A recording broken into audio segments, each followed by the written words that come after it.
want to play for the player who carried him here. You know what I'm hoping is different? The offensive start to this game.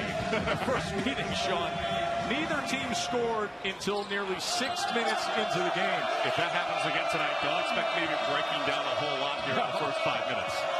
Thornwell, by the way, in that first meeting, led South Carolina with 20 points against Florida. Sedarius Thornwell has been so outstanding. We'll talk about him all night long. To me, he engraved the trophy. He already deserves it. Kotsar, he's off the mark. Frank Martin tried to light a fire under him today at the shoot-around. Here's Allen, and he gets the night started. Kayvon Allen. A beautiful job shooting that trail three in transition. Inside the Kotsar again. Came up short, and Florida's on the run. Allen, as he draws the foul, wasting no time being aggressive. But what a great start for Florida in these first two possessions. I think one of the big keys is you've got to score in transition.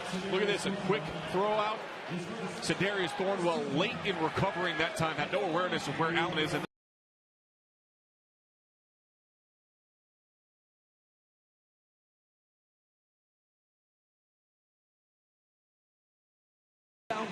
pushing with purpose. One of the great things that you can do offensively to eliminate the ability of South Carolina to disrupt at the defensive end of the floor is to get out ahead of them and push in transition. A miss for the 88% shooter from the line. Thornwell charged with the foul. There's Mike White, his second season at Florida, was not thrilled with today's shoot-around. Mike White said that, hey, we got seniors out there shooting air balls. Guys that think they're going to play in the NBA, they don't even know the play we've been running for 2 months. And he's trying to keep things in perspective a little bit.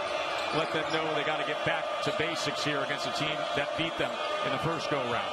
But look how much space they're giving Silva. They're clogging up the lane. A nice job defensively, understanding the scouting report. Thornwell well off the mark with the jumper.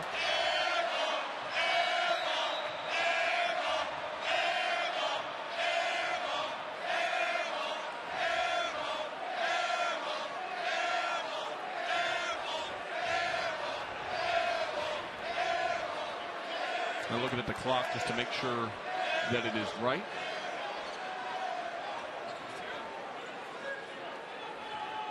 We talked about in the open partner, no John Igbunu. Well, how does that change things for Florida? Well, they no longer have a player that they can really just post up and feed and find a way to get easy 2 points. So the offense becomes a little bit more predicated upon their guards. Here's Silva, and he was denied that time by Robinson.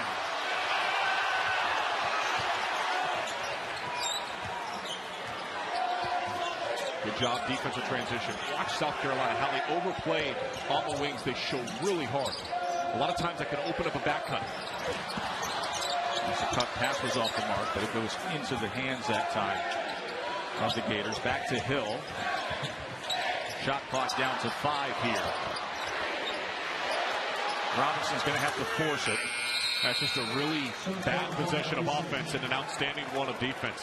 What South Carolina does so well is they show out defensively. They overpressure and overextend on the wings. They like to disrupt the flow of your offense. Ideally, they want to keep you cut on one side of the floor. That time, a very good job defensively. A poor shot attempt by the Gators.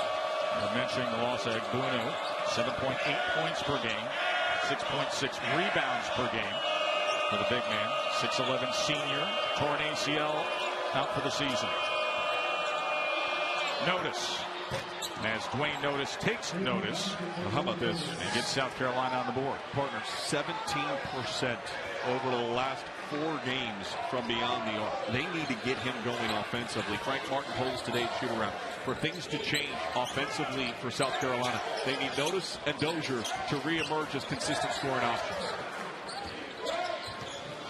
When he does feel his stride, he has been good. He's got 8 games this season with at least 3 made 3-pointers. Allen splitting defenders. Well, one of the breakdowns we've seen in South Carolina's defense over the last 4 games has been defending the pick and roll, and a clear example of that right there. All 6 points. Kayvon Allen. P.J. Dozier, a little long there. And Hayes gets the rebound. Came up big with his first start the other night in place of Egbono. Had 10 rebounds, and Florida's on the go. Senior guard Casey Hill.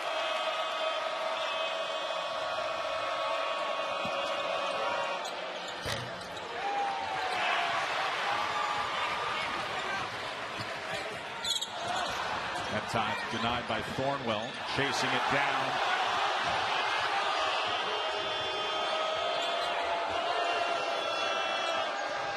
Silva in the post, and he was fouled.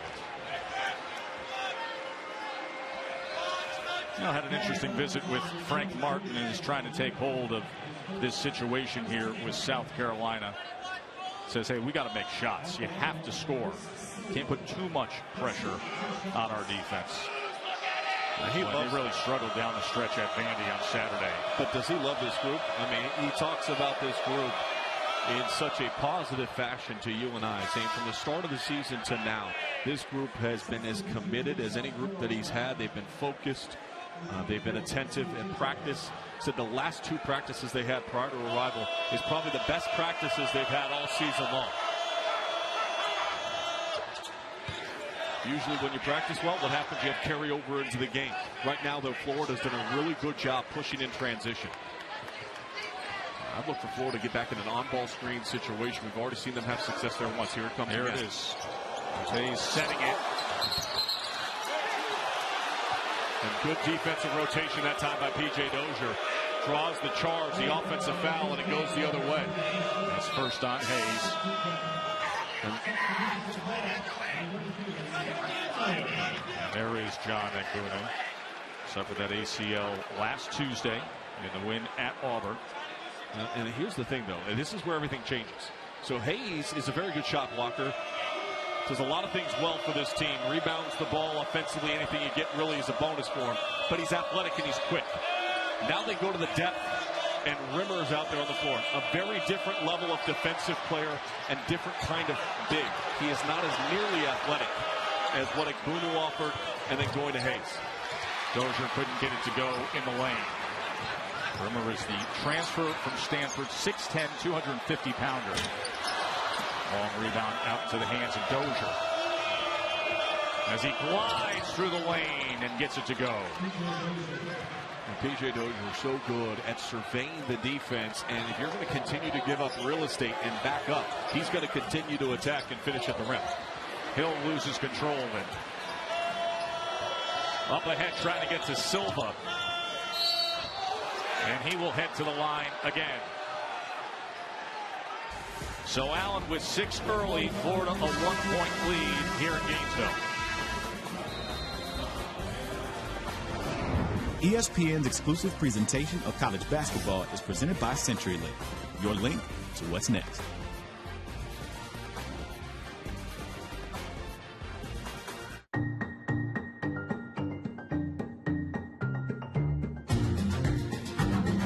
Natural scorer, and he's really built upon last year when he was named SEC All-Freshman. Well, here's the thing, though, that would concern me if I'm Florida early in this game. 4 quick turnovers. Yep. And now, in league play, South Carolina opponents are averaging about 19 turnovers per game. And they're able to initiate and create offense so often off of that. And already 5 of these 7 points have come off of turnovers for South Carolina. 2 South Carolina steals leading the way. Kelly?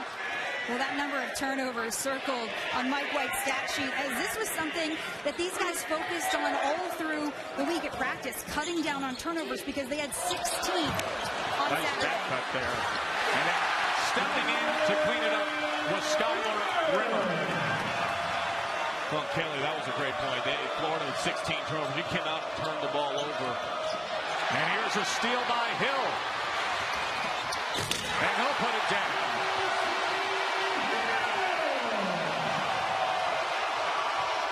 It just breaks down your defense. I think for both teams. And now you've seen a couple turnovers for South Carolina. It leads to some easy runouts for Florida.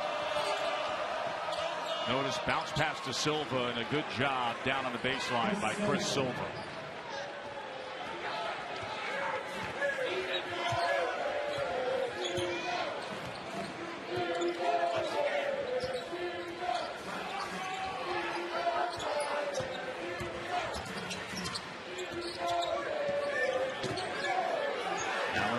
hot hand. He's going to pull for three. That was right in front of us with such pure confidence. He looked up at the shot clock, knew how much time was left on it, was very comfortable, backed his defensive player off a little bit because of his speed and quickness, and elevated over the top. 9 of their 15 points as Robinson comes up defensively again. His second block.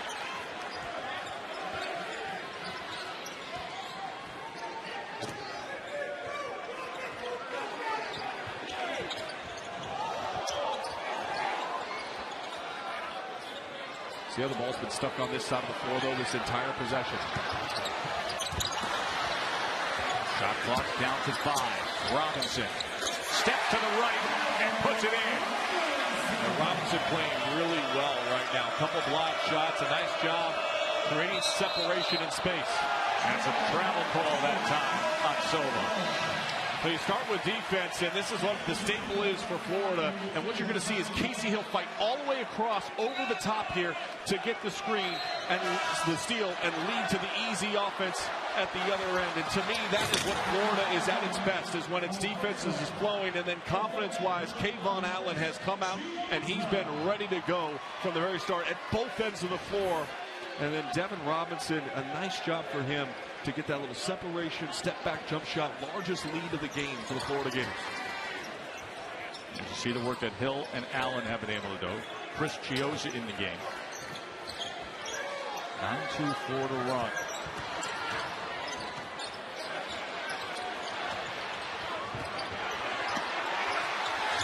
Rimmer tried to get to the left hand. Didn't have his feet set underneath him. His balance was not good there.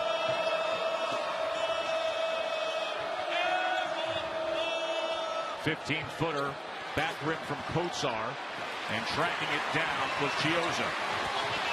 He turns on the speed, and they will reset things with Allen, who pulls again. This will be South Carolina ball as P.J. Dozier set to check back in. Just continually impressed by the guards of Florida and their ability to come back in and rebound the ball at the defensive end of the floor. Chiozza just checks into the game and grabs a rebound right away. And there is Canyon Berry checking into the game. We mentioned his ankle.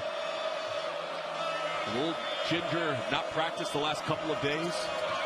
And they need him offensively. It's such an addition this year.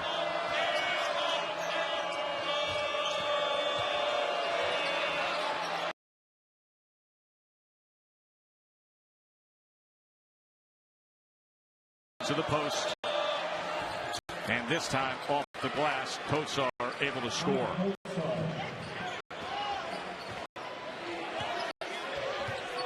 Five-point lead for Florida. Should be 7 of 10, 2 for 3 from 3. And heading to the line will be Skylar. The SEC hopes for the NCAA tournament. We're going to head to the bracket bunker with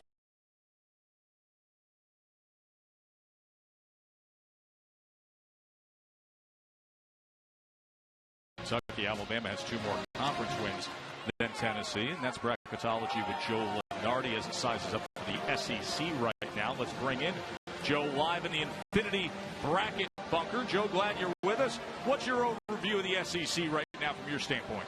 Obviously, you have the 2 big dogs at the top with the Gators and the Wildcats, but not an elite national level team like we normally have in Kentucky or back in Florida's heyday. And I think that means the coattails of the conference aren't quite as long as they'd like them to be.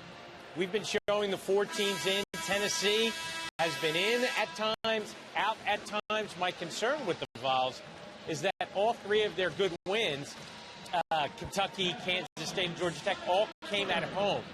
I think if they could bag one here on the road or even on a neutral court in the SEC tournament, and by that I mean, a team above them in the seed order, that would go a long way to putting them on the right side of the bubble.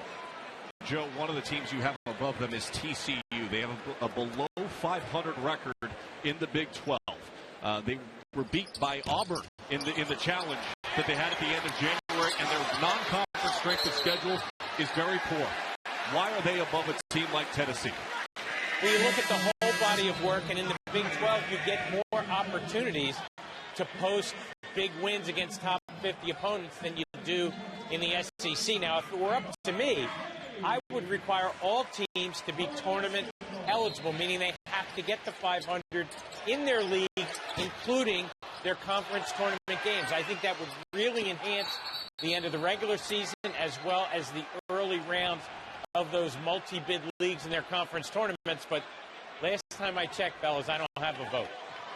All right, you know, you mentioned, by the way, 6 teams in the SEC right now, top 50 as far as RPI goes. Vanderbilt, one of those teams. You see any path for Vanderbilt, especially with their non-conference strength of schedule, to help them get in?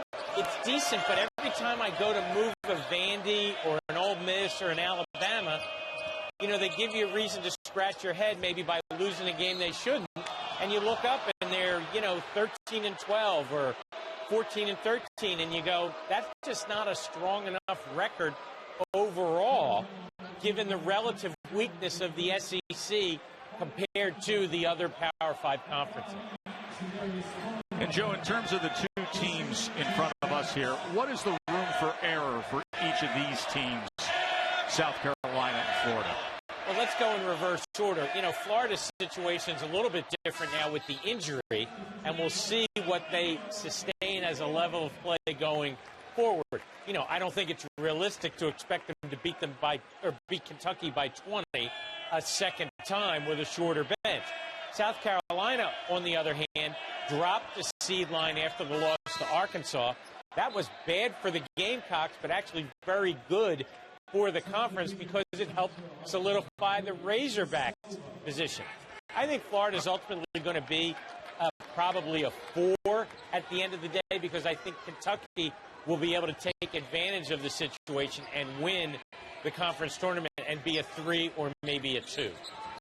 All right, let's talk about the 1 and 2 lines. So we spent so much time talking about the bubble. I feel like we forget about the fact that there are elite teams in college basketball, and they're trying to play their way up to the 1 and 2 line. Who not right now on your top seed line has the possibility to move from like a 3 or a 4 seed right now and play their way to a 1? Do you see anybody that has that capabilities as far as schedule that's ahead and opportunity? That's a pretty big jump, but there's a team out there, and I know a lot of our viewers don't think of them very often, but it's Duke. Because now that Mike Krzyzewski is back, you know, they're on a roll again. And how will the committee evaluate the Blue Devils? Will they kind of time stop it for when Coach K got back on the bench and they go on this winning streak? I mean, if they beat North Carolina here in the rematch, it could be a 1 seed. I mean, the ACC is going to have a 1 seed, guys, in my view. They have in 12 of the last 13 years. So why would you bet against it? Who's going to separate? Is it going to be Duke? Is it going to be Carolina, who's there now? Or is it the winner of tomorrow night's big game between Carolina and Louisville? A lot to be determined. Canyon Berry charged with the offensive foul. Joe, thanks for your time. Great insight. Stay hydrated in the bunker. Order some food, will you? You bet. Joe Lunardi in the Infinity Bracket bunker mentions Duke. Duke, of course, 5-0 since Coach K has returned. Shot fake notice from the corner. Tess, I'll tell you this. You look at the SEC, right, and the narrative of the SEC, and Joe Lunardi just said, you know, it's not as strong as other conferences. And I would say that the middle portion of the SEC is as improved as any conference in the country. And that's why I brought up 6 SEC teams are currently in the top 50. 11 SEC schools ranked in the top 100 as far as RPI goes. And all 14 teams have played top 100 strength of schedule. That means they played more games against top 25 opponents. Now, the problem is they were 4-17 in those games in the non-conference against top 25 teams. But the conference, to me, showed extremely well in January in the SEC Big 12 Challenge, where they went 5-5. And one of those wins, by the way, was not Kentucky. Kentucky lost that day to Kansas. I think this conference is maybe underrated. I think there's other conferences that are been overvalued a little bit this year in college basketball. I thought your point on TCU was so sound. Well, I mean, look, TCU loses to an Auburn team. They're sub 500 in conference play, and their non-conference schedule is weak. Yet we reward them because we think that the Big 12 is very strong. How about Keith Stone flying in? Yeah, bring up SEC bashing or national perception around that guy on the left of your screen, Frank Martin, and you will get an earful. It drives him absolutely crazy. Makes the point of League playing the hardest non-conference schedule, playing the most top 25 teams in non-conference play of any of the Power 5 conferences in the country. Chiozza picked up his first.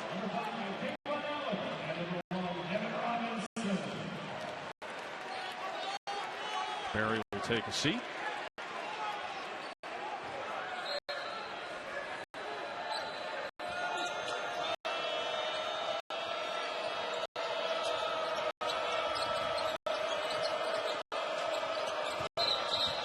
Steps that time as Notice trying to get going. Yeah, good show, though, on the put up the screen that Hayes was standing right in front of him. A little hesitation, a little stumble on the feet, and the travel. Now these two get together, you expect a defensive kind of struggle like we saw the first time. They started off shooting hot, but they have cooled. South Carolina, one of the last 5. Florida, one of the last 6. And now an offensive screen, so a little inactivity, missteps at both ends of the floor.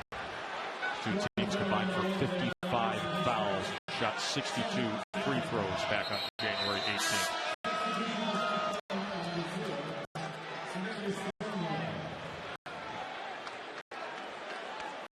Sindarius Thornwell, what a season he has had. Go back to that Alabama game, really struggled from the field. Look at this part, 33 free throws. Do you know how hard you have to play to get to the free throw line 33 times? That line he had against Bama was just ridiculous. You and I were doing a Kentucky game that night. We went back to the bar restaurant area, and all eyes, everybody on their phones talking about what he was lighting up that night before overtime game.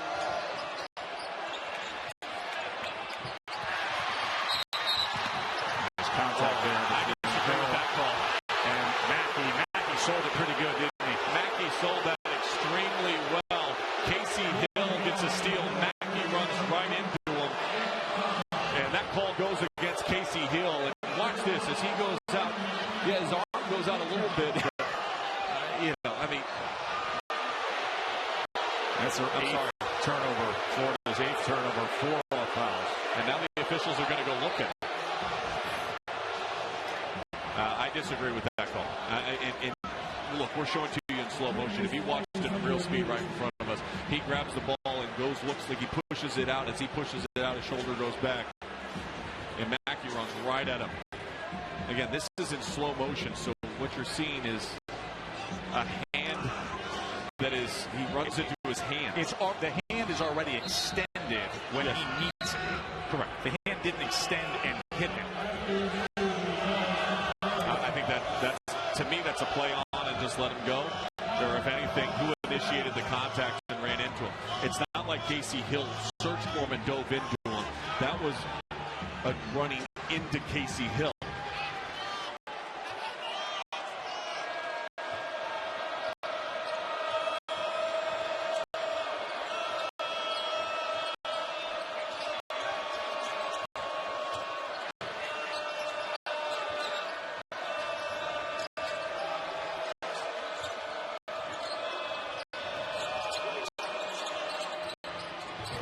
Dozier banks it in. Great job by PJ Dozier to see Casey Hill over pressuring, and Casey Hill was 12 feet behind where PJ Dozier was as he shot that ball. Watch this on that last possession. Watch Casey Hill. You want to extend out, you want to pressure, but you want to stay attached to where your guy is. Here's where Casey Hill is. Here's PJ Dozier. Watch what happens here. As he comes out, cheats out, tries to play the passing lane, step in right behind him, knock down the shot. Good job. Mackey charged with foul on the other end. And Allen was fouled.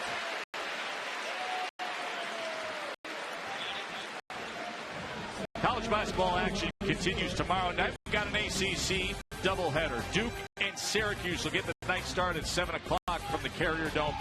Then at 9, Louisville and North Carolina. It's a Sonic blockbuster doubleheader on ESPN. What a doubleheader that is of ACC action.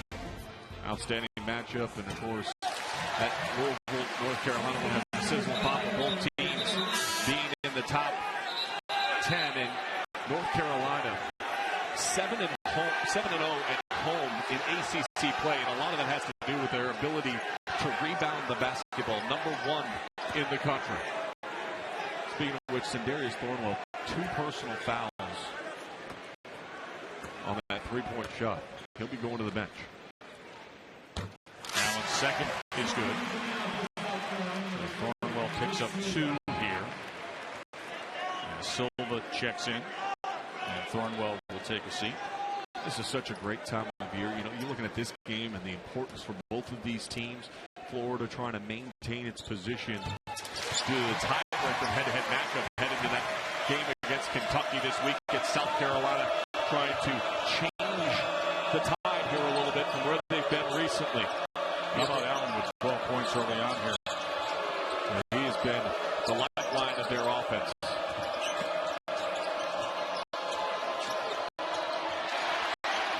Taps ahead into the hands of Hill.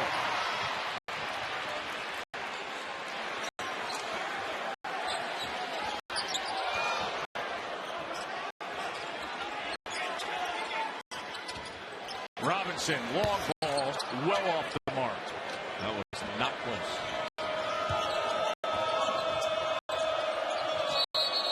And steps that time as the big man, Keita, tried to handle it. 6-point lead for Florida, led by Kayvon Allen's 12.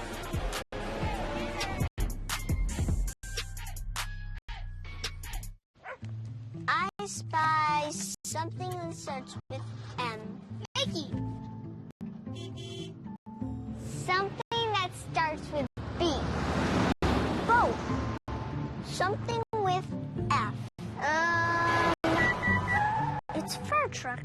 Wait, that's 2 words. It doesn't. Matchup for game day was here against Kentucky.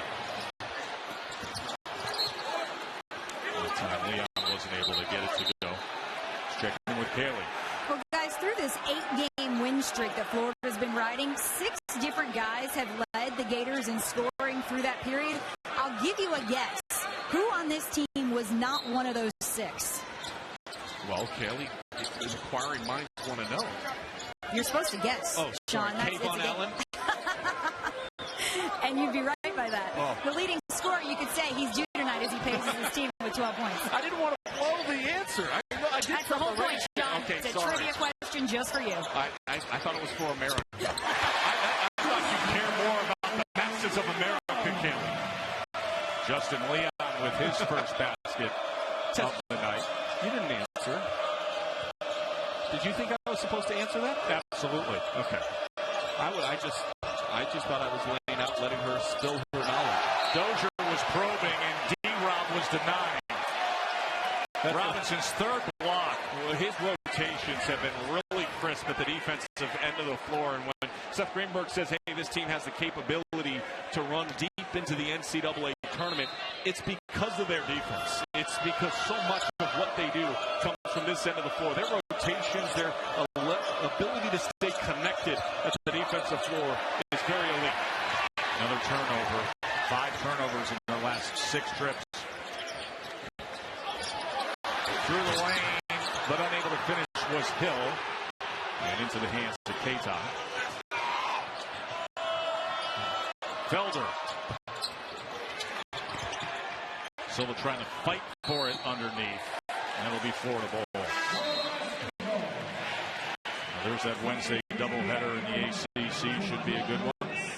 Duke and Syracuse and Louisville and North Carolina. It's just a great week of college basketball. The 2 games on the right-hand side. The game that you're watching right now later on this week on Saturday. UCLA at Arizona. Arizona stopped UCLA inside Pauley Pavilion. Going to be a big game in the desert. Hill is going to head to the line. And this is where Casey Hill has just always been so strong at it, is getting downhill. He is at his best when he has a seam or a lane and can just attack you and put you on your heels and get to the free throw line. Foul charge to Cato.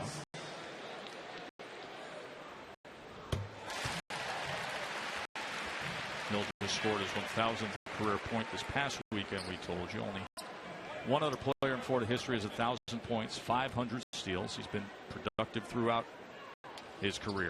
Well, McDonald's All-American coming out of high school, and the expectations for Casey Hill may be unrealistic as far as what they thought they were going to see. Limited as far as a shooter goes. A lot of teams just back off. He has improved his ability and his confidence in trying to shoot the ball, but he is at his best without question, driving and finishing at the rim and then disrupting at the defensive end. And on that defensive end, he came in tonight 5 steals away from landing in Florida's top 5 all-time for steals. Dozier lost control for a moment. Silva spinning through the lane, but it wouldn't drop. Tapped around and into the hands of Notice. Skips it over to Dozier. Here's Silva again. And it is, as he just cleared the way. This becomes a problem for South Carolina. Their ability to score the basketball when Sedarius Thornwell is on the bench. And players trying to do too much. That's all Silva was doing right there. There was no need for him to have to initiate that contact. Dipping his shoulder into Robinson. Just go straight up over the top. Use a shot fake too. We've already seen Robinson get a couple of blocks. Get a shot fake, get him up in the air. Nice work from Casey Hill. He has 8. A run by the Florida Gators. They are up by 12. And they're looking good.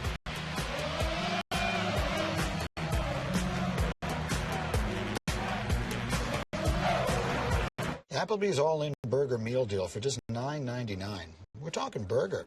Fries. Pepsi. Prizes. Like producer for a day with ESPN's Mike and Mike. Woo! Get a burger, fries, and a Pepsi for just $9.99. If Sedarius Thornwell isn't out on the court.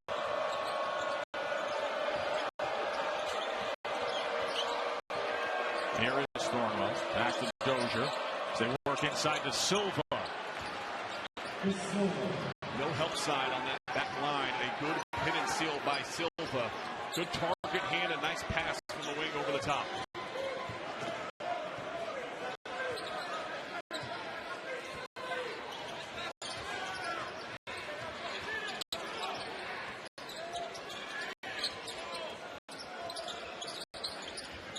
Shows a look to get it inside for a moment. They swing it back to Hill. Shot clock at 6. Robinson coming around the corner. Now here is Rimmer. Not the look they were trying to get there. Thursday night on ESPN, American and Big Ten doubleheader. Memphis and number 15, Cincinnati will go at it at 7 o'clock. Then at 9, 16th ranked Wisconsin taking on Ohio State. Cincinnati's got that 24-3 lossy record as they come down the stretch of the American Conference. 117 out of the last 18. Their lone loss at SMU. Gary Clark playing well last week. Averaged a double-double for the week. A couple of block shots. Mick Cronin's team always so good at the defensive end of the floor. As Thornwell hits the front end of the 1-and-1, as Rimmer picked up his second. Good defensive teams here. Good defensive teams on Thursday night.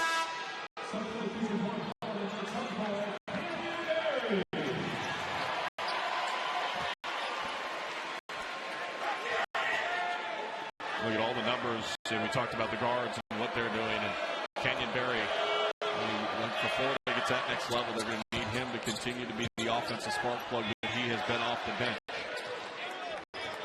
They're shooting the ball very well earlier today at shoot-around.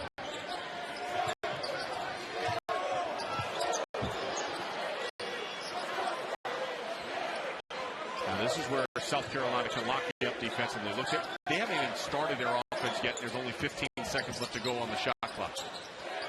The defensive numbers for much of the year have been superb. Leon Front rims that. Thornwell the rebound. You see the way they collapse to the paint, extended back out to contest the shot. Notice puts it through. We're talking about a 12-point lead, and all of a sudden that 12-point lead is down to 5. 2 3-pointers for Notice. Another turnover. And trying to reverse it that time. Well off the mark. Chiozza now pushing against Thornwell. High off the glass. Wouldn't come. Flying in Leon. And Florida has the ball. Hill on the drive. And this will go the other way. As Hill picks up his second. Well, for Florida, that 12-point lead, all of a sudden defense, good possessions, lead to good offense for South Carolina. It's tightened back up to 5. Up down the stretch. There's the Mid-5 conference, according to Joe Lunardi. He says the SEC with 4 right now. Kentucky was fourth team. South Carolina and Arkansas with Tennessee among the first 4 out. Well, and I think there's a chance that that's going to get to 5 before the end of this season, because I think what we're going to see down the stretch has been wildly competitive here in the SEC.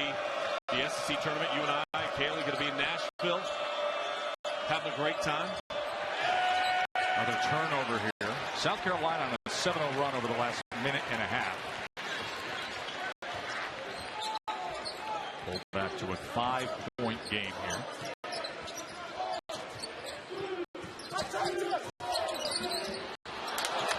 Sloppy that time by Hayes. Kelly?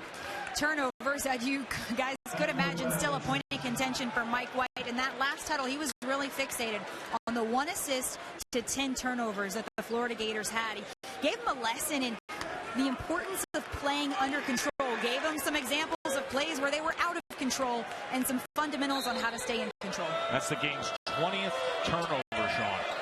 It's been very sloppy, and you credit the defense. Both these defenses are very disruptive, which is why we've had some turnovers. But Casey Hill's got to improve. I know he's not on the game right now, but how about this, partner? For the last 3 games, he's had 15 turnovers.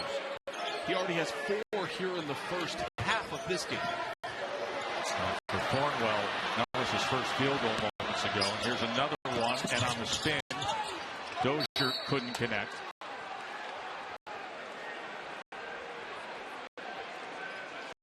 And neither team playing very crisp. The defense has been the main storyline of this game. We thought it would be before we started the broadcast. You and I talking, how would this game play out? Both teams are very strong at the defensive end of the floor, very disruptive. In fact, Coach White said Dwayne Notice and Sindarius Thornwell are probably number 1 and number 2 in the SEC as far as disruptive defensive players. He pushed off again. Second time Chris Silva has done that.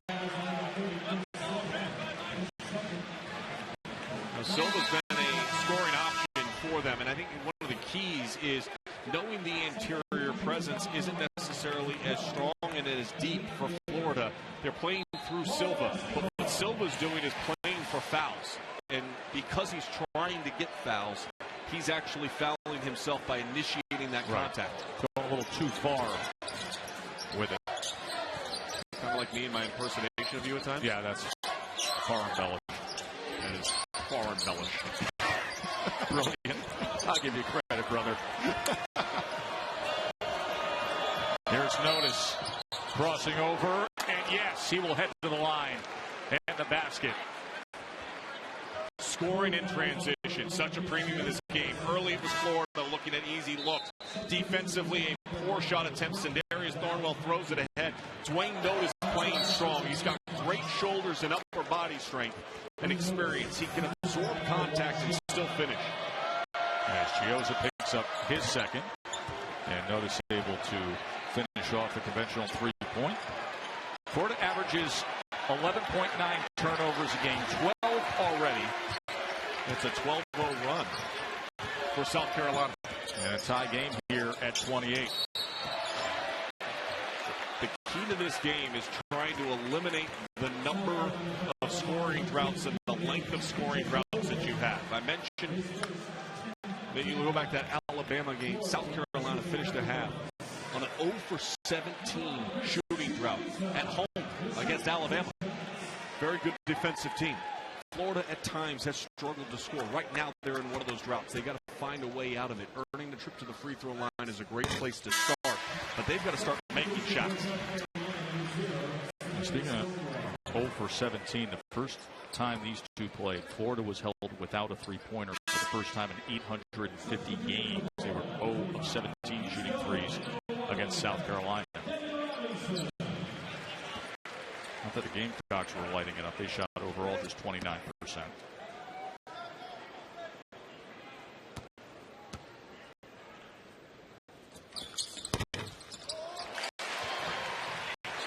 So that snaps the 12-0 streak. We'll see if seeing the ball going through the basket for the Gators ignites their offense, brings them energy at the defensive end of the floor. Does South Carolina continue to play in rhythm? Now one of the dry spells you noted. Switching everything up top right now. Thornwell with the left hand as he was able to split him, get through the lane. Kenyon Berry was showing hard on that screen, trying to down the ball, force it to the baseline. Nobody pinched in to take away that gap at seam. Allen couldn't connect this time, and into the hands of Dozier. Mackey skips it over to Notice. And a weak side rebound to Thornwell. Get it back to the corner. And in that time for Justin Mackey. Let me remind everybody at home, Thornwell has not necessarily taken over this game by any stretch of the imagination, but they were down 12, and Thornwell had 2 fouls. Frank Martin put him back in the game, and since that point in time, they have gone on this run, now have a 3-point lead. In their first lead of the game. Yeah, in a 15-point swing. And it's Sindarius Thornwell getting the offensive rebound, passing it back out, creating the spacing, finding the shooter in the corner, able to knock it down. So sometimes, a lot of times players think, oh, I need to score to impact the game. South Carolina's offense had no hope, no chance whatsoever. Sindarius Thornwell comes back on the court. All of a sudden, everybody gets better out on the floor. That's the big thing for me. You want to be the most valuable player or the most outstanding player in the SEC. How much better do you make your team when you're on the floor versus when you're off? And there's no question Sindarius Thornwell is the most valuable player in the conference this season. Final minute here of this first half. Florida led by 12, but a 17-2 run by South Carolina, and the Gamecocks with a 3-point lead. Gioza, 3-ball.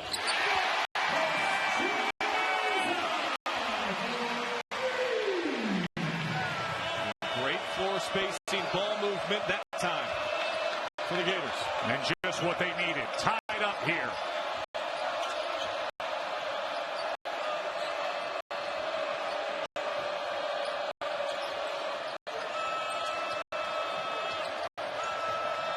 Dozier lost control. Up ahead to Gioza. Back on the give Allen. Oh, how about it? Came on Allen.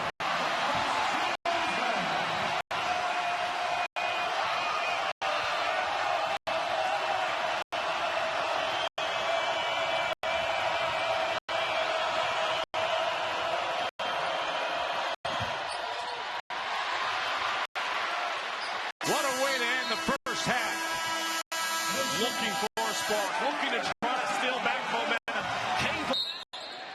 And a foul is called there. And Hill was coming through the top now. And that'll be Thornwell's third. Kelly? We can't beat them playing like this. Mike White told me those 12 turnovers, of course, antagonizing him. Most disturbing to him, though, the 4 by his senior point guard, Casey Hill. But he said, hey, all credit to South Carolina. They've sped us up. We have got to play in control. As for that 17-2 run that South Carolina pulled off towards the end of that first half, he said it was all of our transition defense. He said that zone press really got to him and changed the complexion of this game. And a lot of that came off the turnover scale. I mean, they just didn't value the ball. So, yeah, defensively they were disrupted. But what happened because of their ability and activity at the defensive end of the floor is it was run-outs going to the other end of the floor because they were careless with the basketball. Kayvon Allen and the season he has had, averaging just over 13 points per game. He had his worst game of the season against South Carolina, had only 1 point in 18 minutes, and had 4 fouls in the first meeting. A much better output so far tonight. Now, that first meeting was, as we told you, an offensive struggle. 57-53. South Carolina win back on January 18th. A little bit of flow to things here tonight in Gainesville. On the drive, wouldn't go. Long rebound tapped out. Casey Hill. Allen's going to leave it, and Hayes lost it. Up ahead, notice. As he's able to jump stop and finish. Just so strong with his upper body, he looked like he was going to be off balance, but able to square his shoulders and finish. Good pass again. Defense leading to offense. Sindarius Thornwell being a facilitator.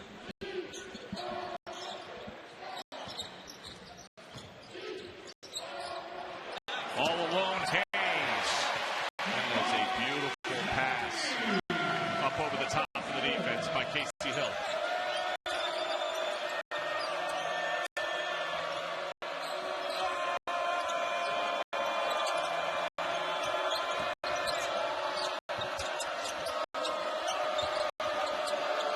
Backing down and turning with the right hand. And Florida on the go again. Up 5 here in the second half.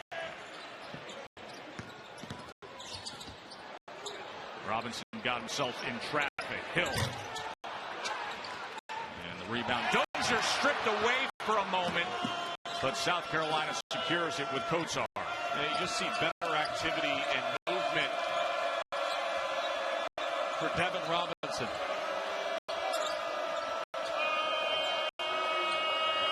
Notice against Allen as he muscles his way into the lane. As he has 13 on the night, back to a 3-point margin.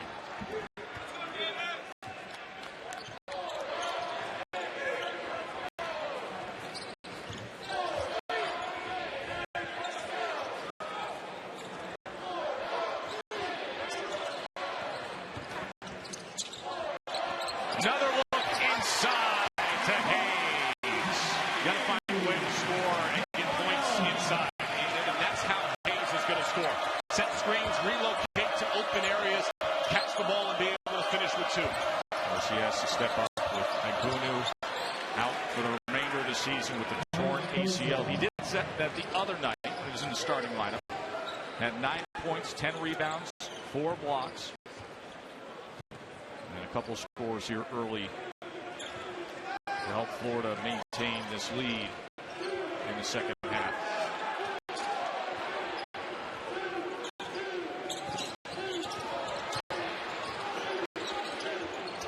All the way over to the corner, out to Allen. Oh, great footwork. No basket. He's fouled before. Partner, that was some outstanding footwork though on the outside by Kayvon Allen, catching it on base with great base and able to finish. But for Florida, trying to find some points underneath. They got no John Agunu, but you can't make excuses. You have to find a way to score easy twos. They do a nice job feeding the man underneath. Nobody on ESPN. South Carolina back-to-back 21 seasons for the first time since 2006, but seeking their first NCAA berth since 04 and hoping not to repeat last year's late season dip, Sean. Well, and that's the big thing for them. You look at the similarities. You want to look at it last year. Remember last year they also got that text that said they were in the NCAA tournament before they found out that that was an error. I really thought they should have been in last year. Now, you want to use non-conference strength of schedule against them. Okay, fine, that's an argument you could have made. You can't use that this year against South Carolina. Good wins against Michigan and Syracuse and back-to-back games. Now, they struggled during a 6-game stretch where they lost 3 games. That 6 games, Darius Thornwell was suspended. And it's going to be interesting to see how the tournament selection committee views that, because obviously with him there were very different team tests. But it wasn't like he was injured during that period of time. He was suspended during that period of time. Allen at the line here. Already was 17 tonight. Kaylee? Well, Tess, through this rough stretch for South Carolina, communication has been really important for them. Frank Martin said you got to do it now more than ever. But most interesting to him, perhaps, was when Rakeem Felder, a freshman, spoke up in a team meeting over the weekend and said, we have got to play better for Sindarius Thornwell. This guy's a one-man show, and we're letting him down. He deserves more from all of us.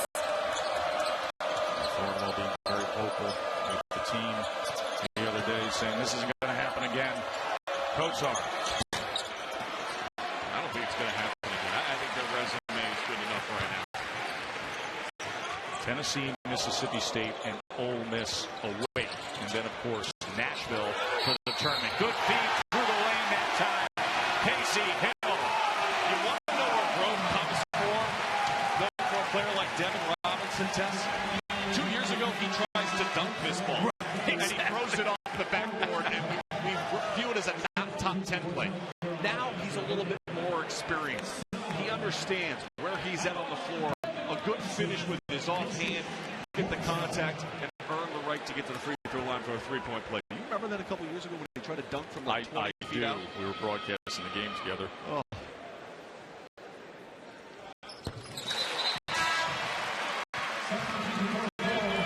This is Devin Robinson, a much more mature player than he has been in the first couple of seasons here.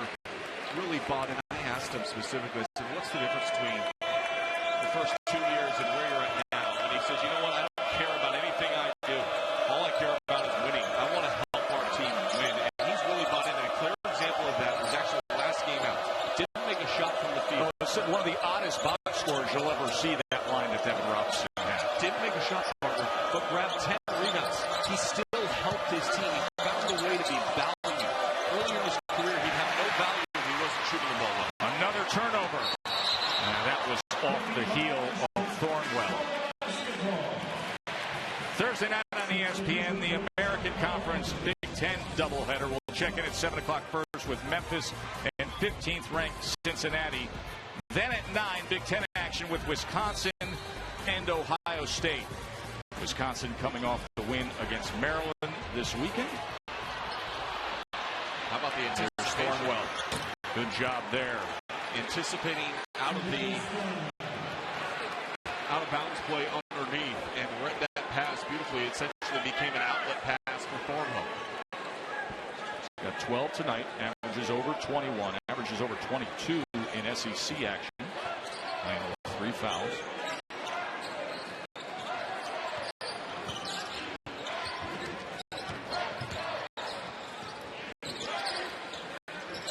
Chioza nearly ran out of options and then did get a look. Dozier spins his way into the lane. How smooth was that? It just came in, spun off the defensive player, had his little floater, nice touch over the top. His zone defense has been really good for South Carolina. Team that has been number 1 in the SEC in scoring defense, number 1 in field goal percentage defense. Robinson wouldn't rattle in for him.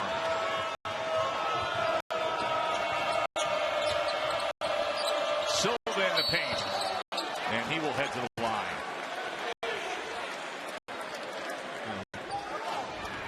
Good job by Dozier. Watches, he feels the defense, spins off, gathers himself, shoulder squared, and then watch Thornwell here. He's going to shoot the gap here, deflect the ball out, come off of his man and which he was guarding, and manufacture 2 easy points for South Carolina.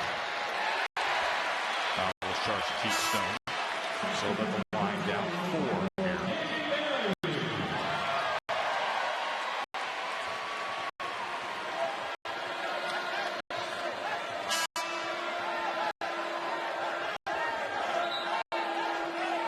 First team foul in the second half for Florida.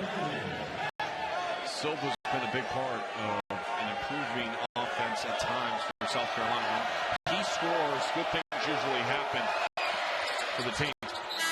And off a 14-point game against Vanderbilt. And partner, he's played really well. I mean, tonight, outside of those fouls where he's initiated the contract, trying to do a little bit too much, he's gathered himself, he's played within himself, for South Carolina, and in particular in matchups like this where you know you have an advantage down low underneath. His last 3 games is averaging 15 points per game, shooting 68%. Barry on the drive.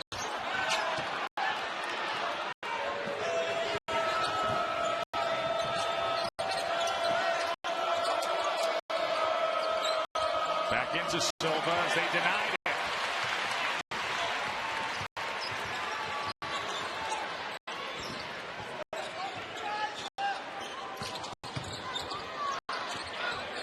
Extra pass, Barry baseline.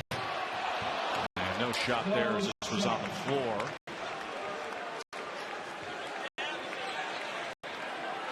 And Kotsar picks up his 4th.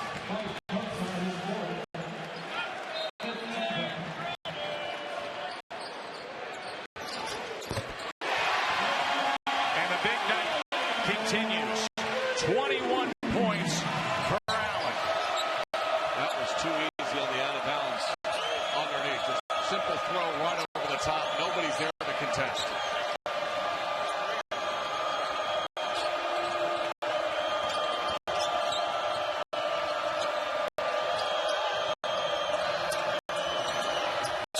Notice was looking for the feed to Kotsar and was knocked out. Watch this test. Let's go back to that last out of bounds play. Look at the defense. All 5 guys are right here. They're all bunched together. Now it's a bunch formation for Florida. Everybody's standing and watching. Nobody was really attached to anybody. Even if you're in a zone out of bounds, you need to be better attached than what South Carolina was on that out of bounds underneath. Shot clock down to 3.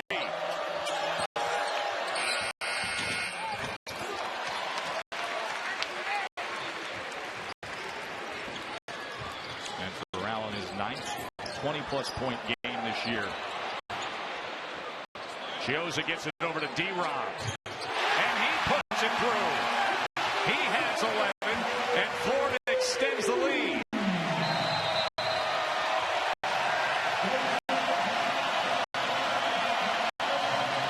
You want to see good offense, partner? Please. So often when we call games and we're talking about it, Deion Sanders make the extra pass. They do it twice. They find the best look they can, and they knock it down. The Gators, they're up by 9.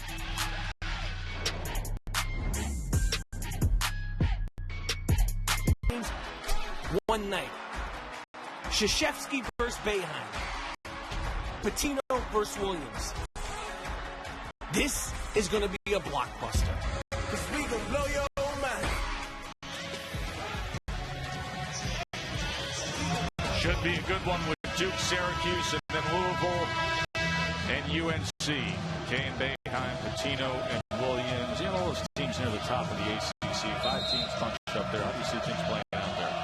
Well, and I look at it, too, and those games, for Syracuse, this is a golden opportunity. They've lost 3 in a row. They're trying to play their way into the NCAA tournament as Sindarius Thornwell gets fouled. Thornwell trying to work South Carolina back into things here. Hayes picks up his 2nd. We'll take a break.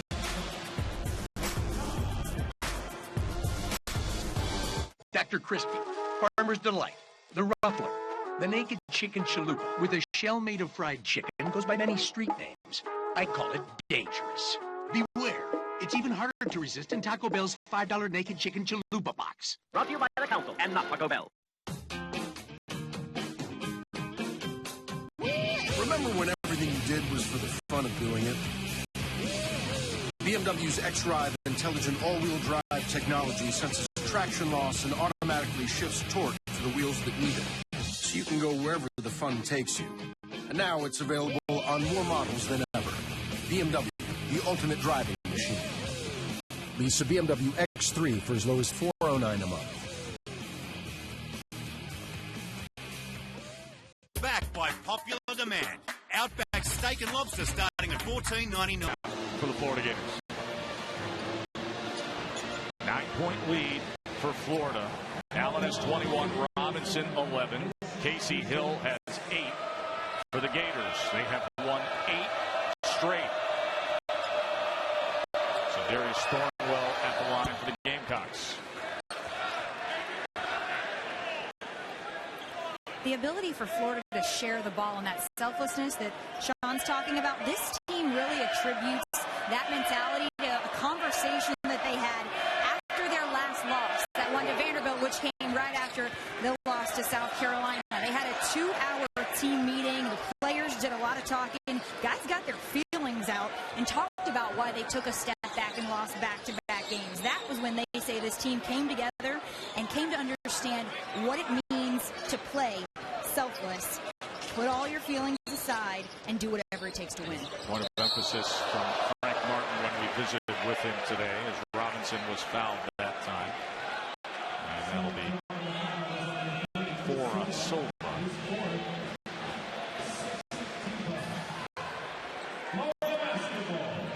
Florida's assist totals on the season, not the best. I mean, 48% of their made field goals are assisted. Really good at attacking off the bounce. That's part of the reason why their assist totals sometimes can be down. But when they're moving the ball, it really helps ease some of their inconsistencies from beyond the arc.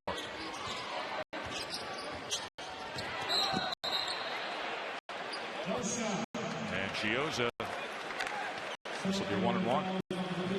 I was here for the 3 on Dozier. I was here for the game where Chiozza had the triple-double against Missouri. Tess, do you realize it's the first triple-double we've had in college basketball off the bench since 2008? How about that? First triple-double for Florida in 8 years. He went for 12 points, 12 rebounds, 10 assists against Mizzou.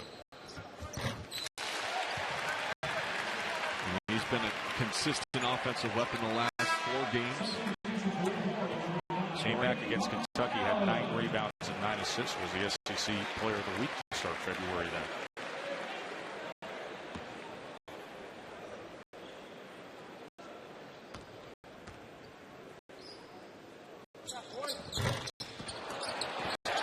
And look at Hayes. And those are the little things that you need out of the interior presence for Florida because it's such a guard-oriented team. 10 rebounds against Mississippi State. Tappan wouldn't go, nor would the cleanup effort. Hayes now. And as they keep control of it, and Allen, extra pass, D-Rock. And finally, South Carolina secures it with Keita.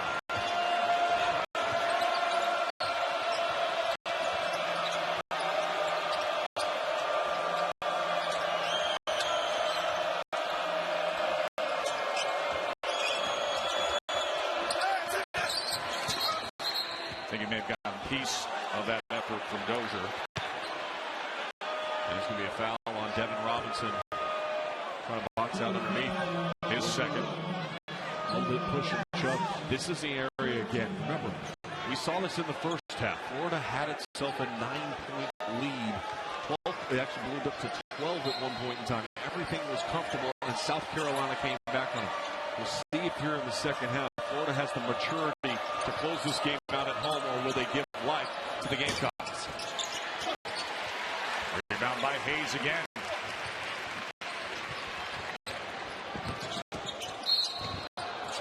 And Allen was fouled, and then reaching for his head as he went down hard, tripped up, coming towards the rim. They applied so much pressure, looking to attack and drive. He got a little bit kicked in the back of the head inadvertently as he was falling to the floor, but we saw it even on that last possession. Straight line drives, guys attacking the paint, then they were kicking out on that previous possession. Resulted in nothing, but it's a mindset for the Florida Gators and what they want to try to accomplish offensively. He's had a good night at the Stripes so far.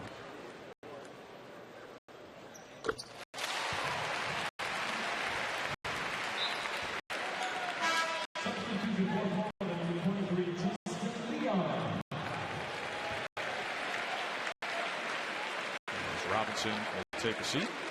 Justin Leon checks in for Florida.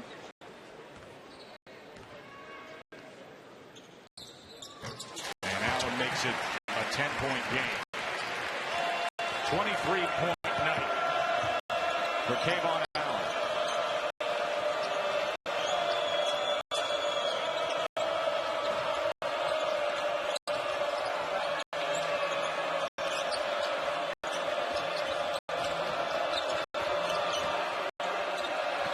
Thornwell now working against Hill.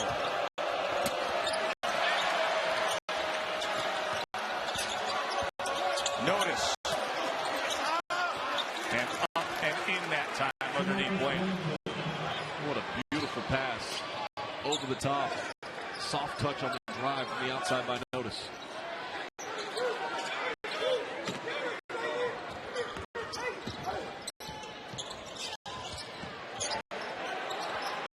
From the corner, Leon.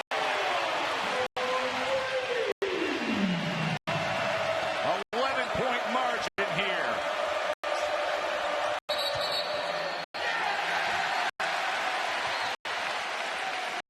Florida continues to have excellent ball movement at the offensive end of the floor. The drive collapses the defense in. You swing it out. The defense doesn't communicate. You have two guys running to Allen, and Leon lights it up from the corner. That's the way he likes it. Spot-up guy. Shoots 41% from three. See South Carolina without a three-point shot made here in this second half. Florida 4 of 7.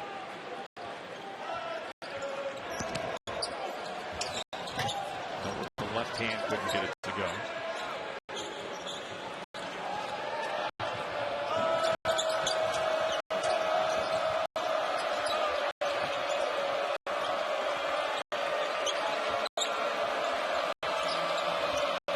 Inside Thornwell and the foul. How about the hands, the balance, the catch, and the finish? All of it coming together for Sindarius Thornwell on that play.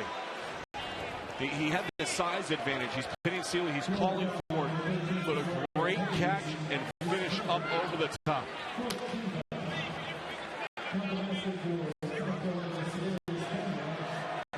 Sindarius Thornwell, such a smart player in the way that he has approached this season and the way that he has played from the start of this year. You know, Frank Martin made the point of saying, hey, this is a guy who deserves SEC Player of the Year. He deserves playing in the NCAA tournament. He knows how much he has given to this program.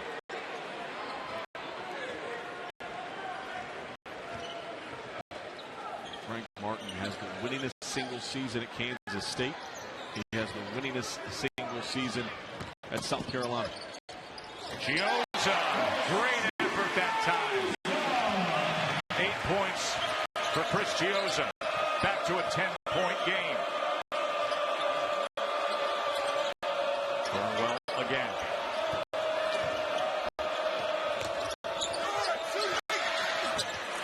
And the pass to Keita and the finish from Sidi Keita. Thornwell could have shot that ball, but he knew his teammate was open. He mishandled it originally, then gathered and finished. Big 6'9" freshman who's got a lot of potential. And how about Justin Leon? Just the way he likes it.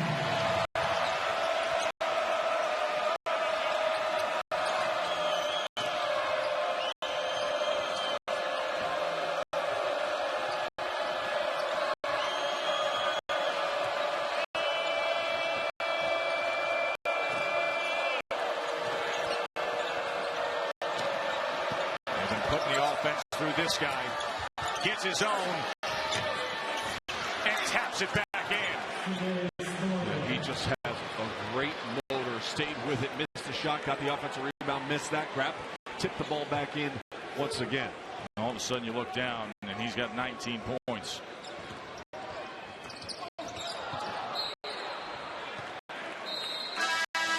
Points, 8 rebounds, 3 steals for Thornwell.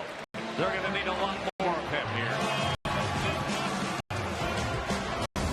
ESPN's exclusive presentation of college basketball is presented by CenturyLink. Thank you, Carl. Party, what's the proper way to frame the conversation of top training at the end? I think it's really tough to look at this season and the promise that you saw earlier and where they're at now, struggling, losing 4 straight games in a row, but injuries, and we've had a rash of injuries across college basketball. But they've been hit hard, and when they lost OG, all of a sudden things started kind of deteriorating a little bit as far as their offense goes. And And it's been a tough ride for the Hoosiers down the stretch this season. There's no question about it. Hayes, good work off the glass and the feed from Allen. He has been productive. Of course, the absence of Egbunu, critical that Hayes plays some role offensively. You know what he's offered up defensively with the rebounding. All 6 of his points in the second half, Sean. And again, this is how you're going to find Hayes. You're going to allow him to set the on-ball screen and then allow him to roll to the rim. That is where he is at his best comfort level. He is not a play to the back to the basket kind of guy. And as we've seen throughout the course of the second half on his made field goals, it has all been with movement without the ball. Casey Hill now with 3 fouls.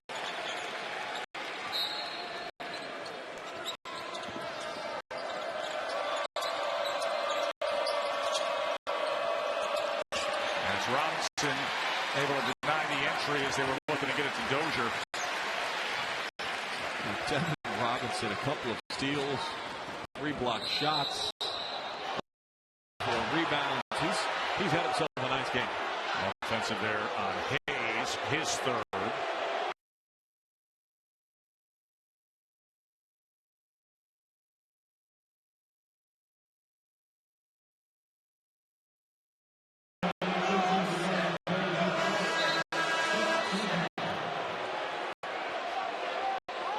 And this is the problem with Hayes, is when he gets into foul trouble.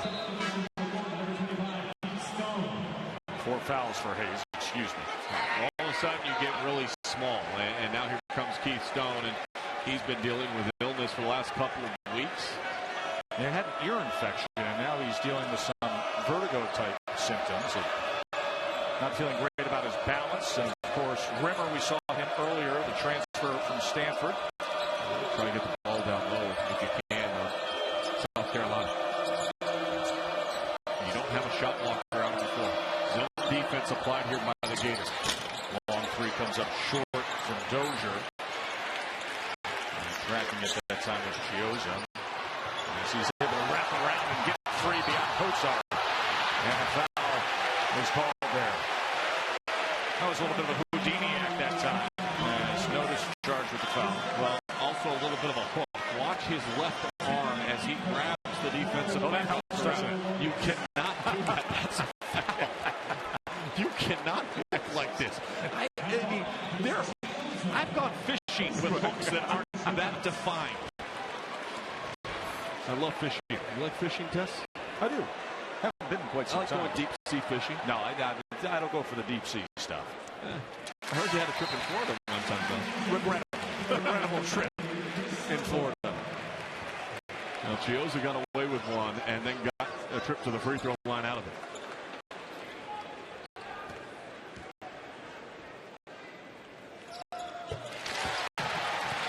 Chiozza double digits tonight for the Gators. 13 points, their largest lead tonight. Well, this is the time they made their run at the end of the first half. They went on a 17-2 spurt. They'll need a similar run right now. Florida was up 12 then, up 13 now. Thornwell through the lane, and he will head to the line. Now, we told you all about Indiana and Iowa coming up, and then following that will be Sports Center at night. Now, get this, Barney. Steve Levy and a special co-host, his boy, Barry Melrose. Levy and Melrose are doing Sports Center at night together. That's coming up after Indiana, Iowa. I'm so excited. There's going to be a few laps there. I am so excited for that. There's nothing better. Barry Melrose comes in. How much talk will they have of Connor McDavid tonight? I mean, what a season he's been having for the Edmonton Oilers. Young, bright star in the NHL. Of course, Sid the Kid had his 1,000th point last week. Did you see that? You are the most versatile guy. I mean, you're just taking it in any direction. I am all in on the Melrose Sports Center. It should be maybe potentially a permanent thing. Melrose talking out there for the execs right now. Talking about baseball in the middle of July. Oh, it'd be great. So Thornwell with 21. South Carolina still trails by double digits, 11-point margin here. Kaylee? This crew spends a lot of time together. I did not know Sean Farnham was an NHL fan. I'm going to guess. Robinson through from the corner. I still want to know what you're going to guess, though, Kaylee. That was his Just team. like you had to prepare to hit that three, you had to prepare to nail that promo. Good sell for the NHL right there, buddy. I appreciate that. Promo's doing everything he can to try to keep South Carolina within range here as he earns another trip. But the offense in the second half, what a different look for Florida. When they are able to knock down the perimeter shot, the three-point look, and in the second half, they have done it with great efficiency, 67% from beyond the arc so far in the second half for three for the Florida Gators. It opens up so much offensively for them because now the defense has to extend back out and close out. And when that happens, larger seams, larger gaps for them to be able to attack. Right at his average is Thornwell. Stone picking up his fourth moments ago. Shouldering the load is Sindarius Thornwell for South Carolina. Another thing to point out tonight. So we mentioned John Egbudu, right? And obviously he's not available the rest of the season. Kenyon Berry had that sprained ankle. He has 0 points in this game. He was a question mark to go tonight. Right. He grabbed at his left ankle about 2 minutes to play, went down against Mississippi State on Saturday, did not practice on Sunday or Monday, and then went out there to shoot around today. But my point is they have a 12-point lead over a very good South Carolina team. Considering those injuries. Considering the injuries and the lack of production from Berry tonight because of his injury. And this is the balance of Florida. This is what makes them a very good team, is that on any given night, as Kaylee mentioned in the first half, a different player will step up and lead this team in scoring. Allen fouled. He's going to go to the line to add to it as he was playing a little beat the clock. Shooting three. And that is 4 on Thornwell. Tess, I'm going to be honest with you. I think that Allen jumped into him and initiated that contact. And this year in the NCAA, that is not supposed to be a foul on the defensive player. Say a peek here, Sean. You want to see, is this a normal shooting motion? Elevates up, and then he jumps into him. Tough to see from that angle. But from where we were sitting, it looked like Allen was jumping into him. There's still one more shot. Now, guys, it's 3, not 2. Come on back. Line up on the free throw line. Here we go. Attention to detail. Allen was the only one that stayed. He knew.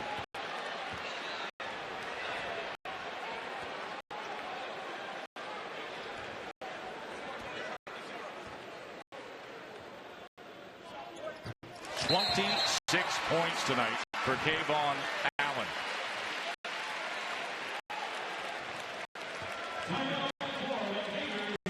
You look at him at the free throw line tonight. Kayvon Allen, 13 of 14 from the free throw line here alone tonight. He has done an excellent job all game long. Though this was the big dunk that gave momentum back and a lead back going to the break. But shooting from the outside, feeling in rhythm, 3 of 5 from beyond the arc, 5 of 7 overall. Not to mention the fact that he's been able to get on the board, leads the team with 6 rebounds on the night as well. Kayvon Allen came out of the gate with great emotion and great focus early. Florida's largest lead tonight as they've stretched it to 15. South Carolina's lost 3 of their last 4. Tennessee, Mississippi State, Ole Miss still to come. And then, of course, the happenings in Nashville. Dropped out of the top 25 with what happened last week. And one of the things we've been talking about tonight is how do you not make for a repeat of last year? Now, you say, hey, the resume's already built up. Got the non-conference, got some wins. But still, momentum down the stretch. They were 5-6 in February and March in the regular season last year. And here they come in having lost 3 of their last 4 and now sitting staring at this scoreboard. Well, and the thing, too, is if they lose this game tonight, remember, Arkansas sitting at 9-5. All right, if Arkansas wins, they go to 10-5. They would actually jump ahead of South Carolina and become the 3 seed heading into Nashville due to the head-to-head competition. Well, Arkansas knocked them off last week at home. Upcoming schedule, home games against Tennessee, Mississippi State, and at Ole Miss. Look, South Carolina's playing well tonight. They're not playing great. But they're playing strong against a very, very good Florida team.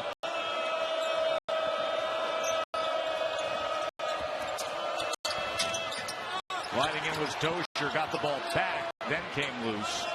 And Thornwell will take the three.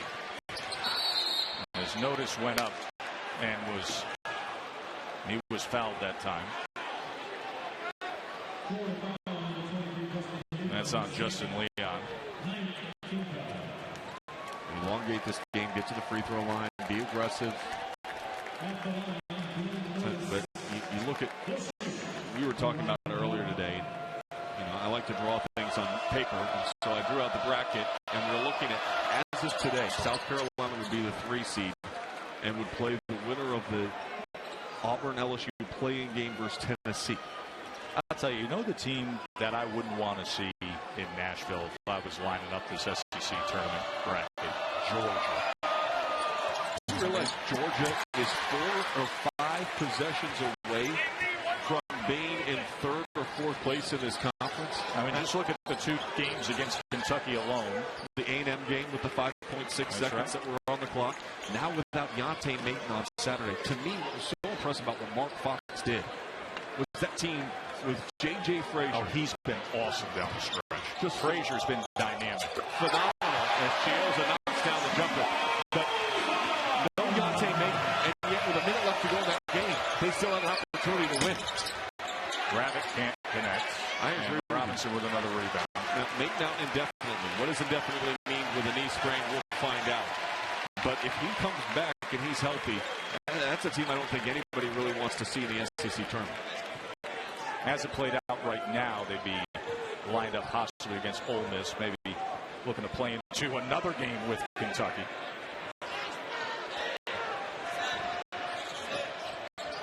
They'll work the clock and then work the rim with the bounce. How impressed can we be with Florida?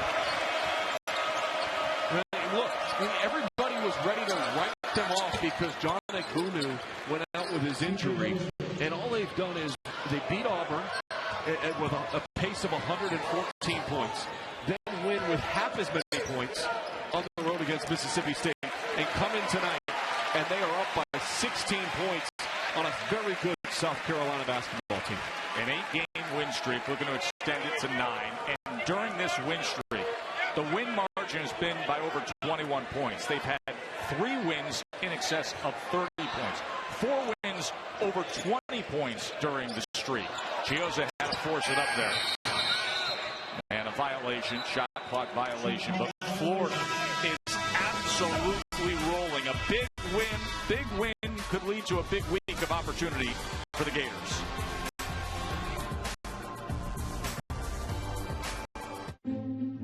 It isn't always easy to know where you stand financially. Multiple accounts, investments, insurance.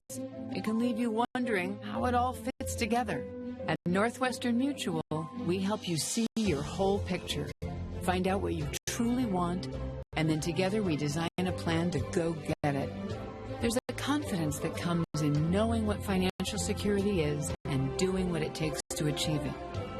At Northwestern Mutual, we help you live life differently. Wendy's is adding the double stack as an option in the 4 for $4 for a limited time. With a quarter pound of fresh beef, that's a deal so good it should not exist. Like how squirrels should not be able to fly. What? That's... Notice fouls, and he'll get to the line. Coach K, Boeheim, Patino, and Williams, they've combined for more national titles than the rest of the active Division I coaches combined. 10-7 would be that mark. We've had all 4 of them Hall of Fame coaches. Tremendous careers for all of them. And look, tomorrow night, you've got that Duke-Syracuse game. And you think about this, you can put an asterisk next to it. I'll just say this. Jim Boeheim has handed out more than 1,000 career losses. Right?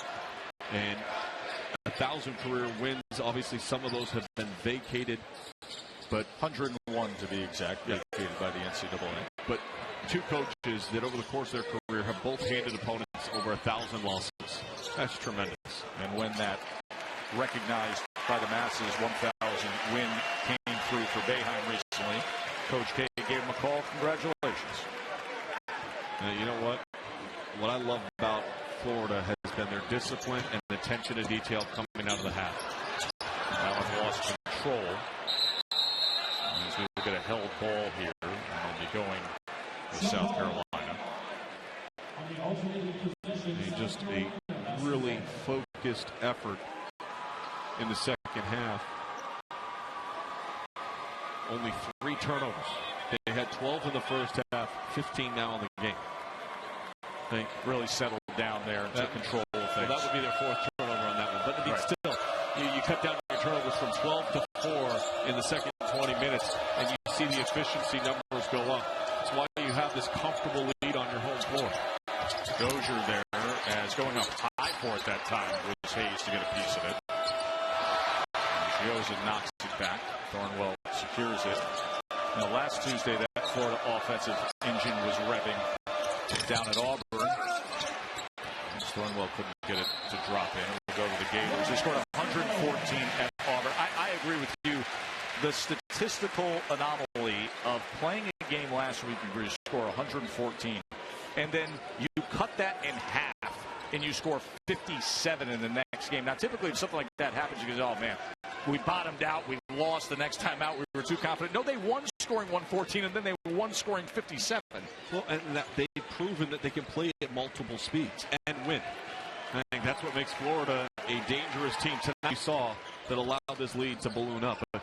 This Florida team is every bit as legit as we've seen all season long in the SEC. They have played the best basketball from the start of SEC play to now. Now, a huge game coming up on Saturday against the Kentucky Wildcats in Lexington, Kentucky. Of course, we all remember what happened back on February 4th against Kentucky. They had a 22-point win over the Cats. That was Florida's largest margin victory in series history against Kentucky.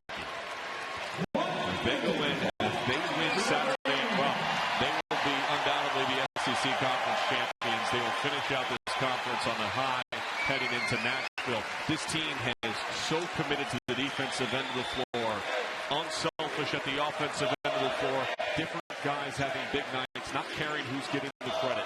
That's been a big thing for Florida.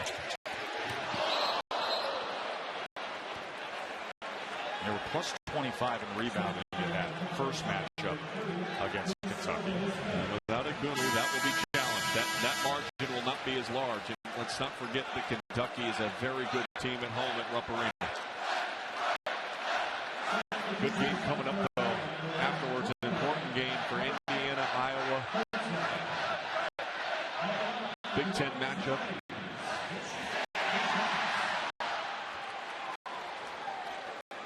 Iowa has been able to score a lot of points off of turnovers this season, the most in the Big Ten. Indiana gives up the most. That's going to be key to watching that game that's coming up. Saw the shot of John Agunu out for the season with the torn ACL. The guy at the line right now, Kavarius Hayes, has stepped up well. Did so the other night, working hard against Mississippi State. Came up clutch down the stretch. And 7 points and 6 rebounds out of Hayes tonight. On a night when Allen went for 26. Shot clock is off. Should be no more shot attempts. And fitting with the game would have a rebound by Allen. He started so strong on the glass. Defensively comes back in. The guards rebounded extremely well for Florida tonight. He had 6, scored 26. Gioza had 12. Robinson with 14. Hill hit double figures. And Florida, the win streak continues. They extend it to 9.